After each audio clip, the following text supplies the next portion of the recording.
Still on the same side. Just made a new video, made it shorter.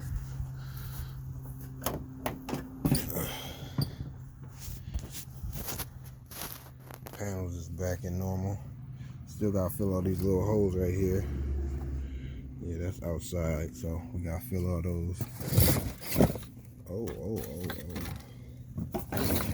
Painting. But as you can see, no more. You can't look out to the ground no more right now. See, that's the new. That's what he did. Shout out to the welding shop beside him. They came and lifted up the frame so they can put that little plate in there. Got a whole plate underneath there now.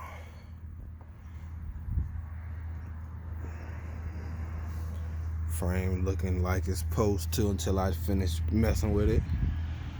That's my port right now to get the water out until I do my portion. Ugh. So you can tell he did a hard paint line though, but then he started rushing towards the end. You can tell that's where he taped it, and he did the underneath of that line. But you can see his paint marks too.